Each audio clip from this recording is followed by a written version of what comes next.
అనుకోండి, చూడకుండా ఉండడం అంటే ప్రాణం పోయినంత పని. యుద్ధమే వస్తుంది ఆయనతోటి. ఎంత దిక్కుమాలిన పరీక్ష పెట్టాడు రా వీడు అని.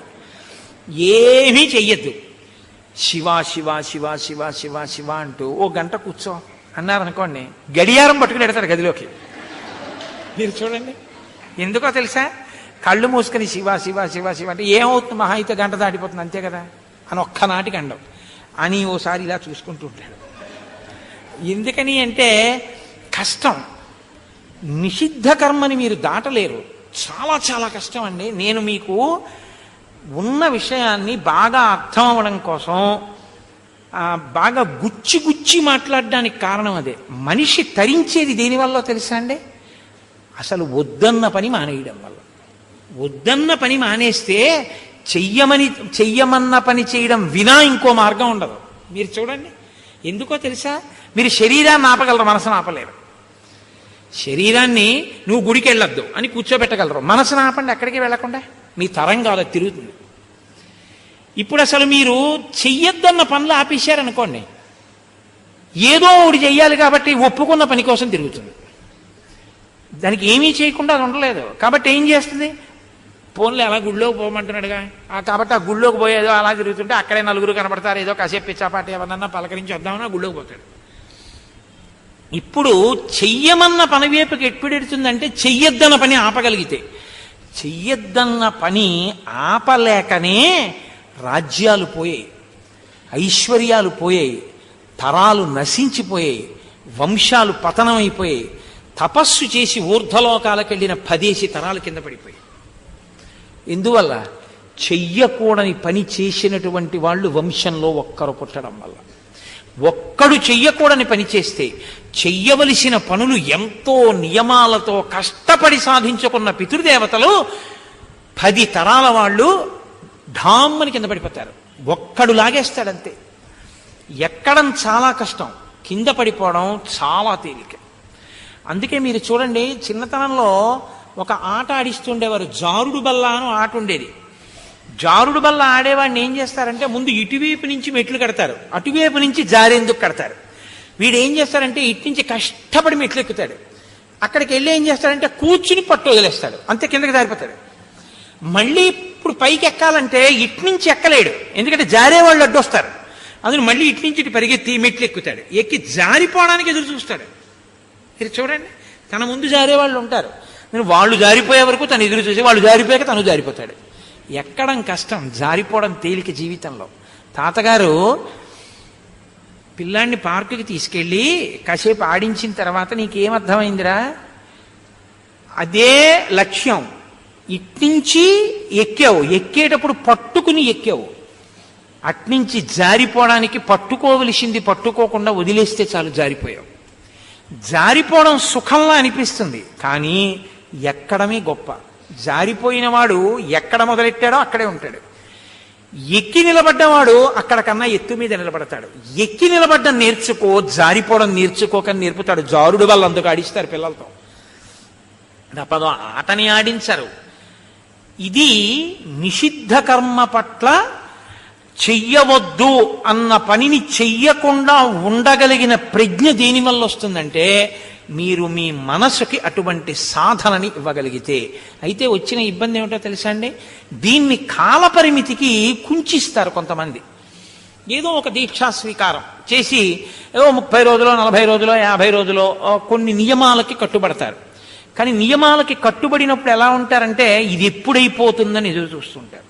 ఇది ఎప్పుడైపోతుందని ఎదురు చూసి నియమం అయిపోగానే వెల్లువెత్తినట్టు మళ్ళీ అటు వెళ్ళిపోయారనుకోండి, ఏమి ప్రయోజనం ఉండదు. దానివల్ల చేసేటటువంటి నిషిద్ధ కర్మకి లొంగుబాటు ఎంత తొందరగా వస్తుందా అని మెట్లెక్కినట్టు ఉంటుంది. అది మీరు నిషిద్ధ కర్మని విడిచిపెట్టడం ఎలాగా అన్నది నేర్చుకోవడానికి దీక్ష స్వీకరించారు. దీక్షలో ఉండగా మీరు ఎలా ఉన్నారో అలా మిగిలిన జీవితంలో కూడా ఉండగలిగితే మీరు ఆ వ్యామోహాలకి వశులు కాలేరు అన్నది నేర్చుకుని ఇప్పుడు ఉండగలిగింది మిగిలినప్పుడు కూడా ఉందామన్న పూనిక పెంచుకోవాలి. అంతేగాని ఇప్పుడు ఒక్కటి ఉండిపోయి ఆ తర్వాత మళ్ళీ జారిపోదాం అనడానికి కాదు. అందుకని అది ఏం చేస్తుందంటే లాగేస్తుంటుంది నిషిద్ధ కర్మ. చాలా చాలా కష్టం. మీకు చెయ్యమన్న పని చేయడం చిత్తశుద్ధి మాట దేవుడు ఎరుగు. ఏదో ఒకటి చేయడం ఎవడైనా చేస్తాడు. ఏదో తులసి దళాలు పట్టుకెడతాడు, ఏమీ చేయకపోయినా తువ్వాలు కట్టునో అగరత్తు తిప్పుతాడు. ఏదో ఈశ్వరుడికి పాపం ఆ ధూపం లేదు, ఏడుస్తున్నాడు అని చెప్పి ఏదో ఆగరత్తు తిప్పేసి అక్కడ పెట్టేస్తే అక్కడతో ఆ గొడవ వదిలిపోతుంది. అరటిపండు పూర్తిగా ఒలిస్తే మళ్ళీ తను తినడానికి ఉండదు, రాత్రి పాడవుతుంది. అందుని గిల్లేసి పెట్టేస్తే రాత్రి మనం తినేసేయచ్చు. గిల్లేసి ఓ అరటిపండు పెడతాడు. అది పూర్తిగా దాని భావన తెలిస్తే వేరుగా ఉంటుంది. ఆ నివేదన అనేటటువంటి దాని గురించి భగవాన్ రమణులు ఇవాళ ఎందుకో నాకు వారే స్మరణలోకి వస్తున్నారు ఎక్కువగా. పోన్లేండి, మహాపురుష సంస్మరణ ఎప్పుడూ మంచిది. ఆ రమణుల దగ్గరికి వెళ్ళి ఒక ఆయన నైవేద్యం పెట్టడం అంటే ఏమిటని అడిగారు. అంటే ఆయన చమత్కారమైన ఉపమానం చెప్పారు. వెనకటికి ఒక ఆయన భార్యను అన్నాడు, ఉసే నేను ఇవాళ గణపతి పూజ చేసుకుందాం అనుకుంటున్నాను, అందుకని కాస్త చలివిడి అవి చేసి ఇవ్వవే అన్నాడు. అంటే అలాగేనండి అని ఆవిడ ముందు చలివిడి తీసుకొచ్చి అక్కడ పెట్టింది. ఆయనకి ఎందుకు పుట్టిందో బుద్ధి, ఆ చలివిడితోటి తెల్లగా ఉంది కదా అని గణపతి బొమ్మ చేశాడు. చేసి అక్కడ పెట్టి పూజ చేశాడు. ఇప్పుడు నైవేద్యానికి ఆవిడ్ని పిలిచి అన్నాడు, ఉసే చలివిడితో వినాయకుడిని చేసుకున్నాను, ఏదైనా నైవేద్యానికి ఇద్దు అన్నాడు. అంటే ఆవిడ నీ మోహమేక్ష చలివిడి ఇచ్చాను కదా, ఇంకా ఏమిటి, ఏం పెట్టుకుంటావో పెట్టుకో, ఇంకా నేను చేయనండి. అంటే ఇప్పుడు ఆయన ఏం చేశాడంటే వినాయకుడి బొజ్జగిల్లి చలివిడి అక్కడ ఎట్టి నైవేద్యం పెట్టాడు. చలివిడితోనేగా ఉన్నాడు వినాయకుడు. చలివిని వినాయకుడి బొజ్జగిల్లి వినాయకుడికే నైవేద్యం పెట్టడం ఎటువంటిదో, ఆయన సృష్టిలోనే ఉన్న సమస్తాన్ని ఆయనకి ఇవ్వడం అటువంటిది. నువ్వు ఇవ్వడానికి ఏముంది, ఆయన చేసిందే. ఆయనది ఆయనకిచ్చి ఆయన ప్రసాదంగా నువ్వు తినడం దొరతనం, ఆయనకి చూపించకుండా నీదని తినడం దొంగతనం. ఈ భావన బాగా లోపల పాదుకుంటే చిత్తశుద్ధితో కూడిన కర్మ. కనీసం ఏమీ లేకపోయినా పోనీ అక్కడ పెట్టేదో గంట వాయిస్తూ ఉద్ధరణితో నీళ్లు తెలి చూపించడం, చిత్తశుద్ధి కాకపోయినా పోనీ ఏదో చేస్తున్నాడు. అసలు మొదట మెట్టంటూ ఎక్కడప్పుడు కదా 5వ మెట్టు 6వ మెట్టు. వద్దురా అన్న పని చేయి ఆపడం చాలా కష్టం అండి. ఇది అక్కడ సురసకి నమస్కారం చేశారు ఆయన, అందులోకి వెళ్ళాలి, ఆ కర్మలోకి వెళ్ళి చిత్తశుద్ధితో కూడిన కర్మగా మార్చాలి. నాకు ఈ పుణ్యం అక్కర్లేదు, పాపం అక్కర్లేదు, ఈశ్వర చేయకుండా ఉండలేక చేస్తున్నాను అనాలి. ఇక్కడ చెయ్యకుండా ఉండలేనటువంటి పరిస్థితి నుంచి తప్పించుకుని చెయ్యకుండా ఉండగలిగిన వాడిని అవుతున్నాను. అందుకని దానికి నమస్కారం లేదు, ఇంకా దాని మర్మావయవాలు త్రుంచేశారంతే. అసలు దాని జోలు అన్నది ఉండకూడదు అంతే, ఇంకా దాని మూలాలు ఉండకూడదు, ఇంకా దాని వేపుకి వెళ్ళకూడదు. అసలు అటువంటి ప్రజ్ఞ సంపాదించాలి. కాబట్టి ఇప్పుడు సింహికా భంజనం చేశారు. సింహికా భంజనం చేస్తే ఆ పైన ఉన్నటువంటి దేవతా సంఘాలున్నాయి. దృష్టిర్మతిర్దాక్ష్యం స్వకర్మసు నసీదతి యస్యత్వేతాని చత్వారి వానరేంద్ర యథాతవ. ఈ హనుమకి ఉన్నట్టు ఎవరికి ధృతి, దృష్టి, మతి, దాక్ష్యము అన్న 4 ఉంటాయో అటువంటి వారు తమ జీవితంలో ఏ కార్యాన్నైనా సాధించగలరు. ధృతి అంటే పట్టుదలతో కూడిన ప్రతిజ్ఞ. ఇవాళ సంకల్పం చేసి రేపు మానేయడం కాదు. మీరు చూడండి, కొంతమంది చాలా చిత్రమైన సంకల్పం చేస్తారు. నేనండి ఇంకా వచ్చే శనివారం నుంచి సుప్రభాతం, విష్ణు సహస్రం, లక్ష్మీ అష్టోత్తరం ఇవన్నీ ప్రతిరోజు చదువుతాను, ఇంకా ప్రతి శనివారం ఇదో నియమం పెట్టుకుంటానంటాడు. అప్పుడు చాలా ఉత్సాహంగా ఉంటుంది. మొదటి శనివారం వెళ్ళిపోయి తులసి దళాలు కొనేస్తాడు, పువ్వులు కొనేస్తాడు, తెల్లవారుధామన అల్లరి చేసేస్తాడు, స్నానం చేసేస్తాడు, పట్టుబట్ట ఎక్కడంటాడు, లోపలికి వెళ్ళిపోతాడు, విష్ణు సహస్రనామ స్తోత్రం అద్భుతంగా పైకి చదివేస్తాడు. 6-7 వారాలు బాగానే అయిపోతుంది. 8వ శుక్రవారం నాడు ఏమంటాడో తెలుసా అండి, రేపు తెల్లవారితే దిక్కుమాల శనివారం ఆ విష్ణు సహస్రం చదవాలి, లక్ష్మీ అష్టోత్తరం చదవాలి, ఇవన్నీ చదవడానికే 1 గంటన్నర పడుతుంది.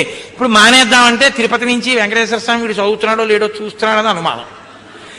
కాబట్టి ఇప్పుడు గట్టిగా అంటే అంత ఏడుస్తూ చదువుతున్నావా అని తిడతాడేమో అని భయం. చదవడం మానేస్తే చదువుతానని చదవడం మానేశాడని ఇంకక్కడి నుంచి కొడుక్కి కొంచెం ఒళ్ళు వేడిగా ఉందనుకోండి, విష్ణు సహస్రం మానేశాను అందుకే జ్వరం వచ్చిందని అదో భయం. అన్ని దిక్కుమాల భయాలే. పోని సంతోషంగా చేస్తాడా 3 వారాలో 4 వారాలో, ఇంకక్కడి నుంచి అమ్మ నాయనోయ్ శనివారం వెంకటేశ్వర సుప్రభాతం చేయాలి, బాబోయ్ ఎవడు చేయమన్నాడు ఈ సంకల్పాలు.